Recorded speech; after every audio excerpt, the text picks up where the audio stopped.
آپ کو کیا لگتا ہے اس حکومت کے لیے سب سے بڑے چیلنجز کیا ہوں گے بروقت اور شفاف انتخابات کے علاوہ؟ دیکھیے، کسی بھی وزیر اعظم کے لیے، چاہے وہ نگران ہو یا منتخب ہو، اس کے لیے سب سے مشکل فیصلہ یہ ہوتا ہے پاکستان میں کہ اسے آتے ہی ایک سمری پر سائن کرنے پڑتے ہیں جس کے نتیجے میں پیٹرول اور ڈیزل کی قیمتیں بڑھ جاتی ہیں۔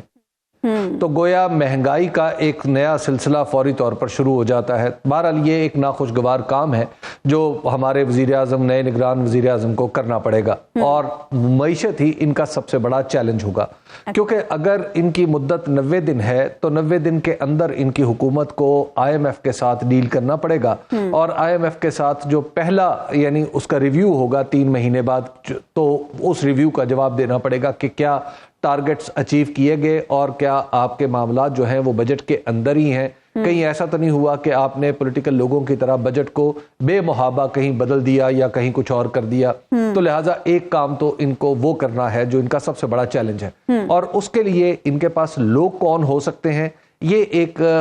کویسچن ہے۔ اب اس کے لیے عبدالحفیظ شیخ صاحب بھی ایک موضوع آدمی ہے، ظاہر ہے ان کا نام وزیر اعظم کے لیے بھی آتا رہا ہے۔ کہ عبدالحفیظ شیخ صاحب یہ عہدہ قبول کریں گے، اس کے حوالے سے ایک ابھی سوالیہ نشان، یعنی اس پر بھی ایک سوالیہ نشان ہے۔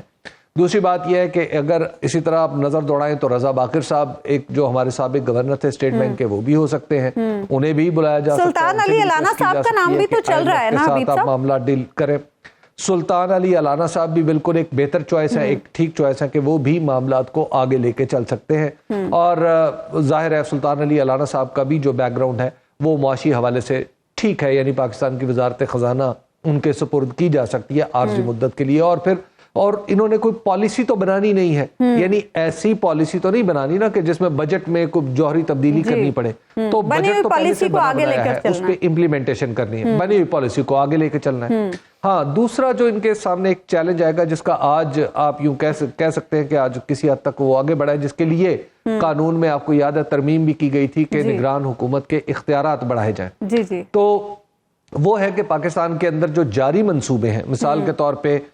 ریکارڈک کا منصوبہ ہے، اس میں سعودی شمولیت ہے، اس معاملے کو تیزی سے آگے بڑھانا ہے۔ اسی طرح چائنا کے ساتھ کچھ معاملات ہیں، ان کو تیزی سے آگے بڑھانا ہے۔ آپ ہاتھ پر ہاتھ دھریں، کیونکہ ہماری سچویشن جو ہے وہ کوئی ایسی نہیں ہے کہ ہم ان چیزوں کو انڈیفینٹ پیریڈ آف ٹائم کے لیے یا الیکشن کے تک کے لیے ملتوی کر دیں، تو لہٰذا ایک تو یہ کام کرنے۔ اگر آپ غیر جانبدار اور بے لاگ تجزیوں اور تبصروں میں دلچسپی رکھتے ہیں تو ابھی سنو نیوز کا یوٹیوب چینل سبسکرائب کریں اور بیل آئیکن پر کلک کریں۔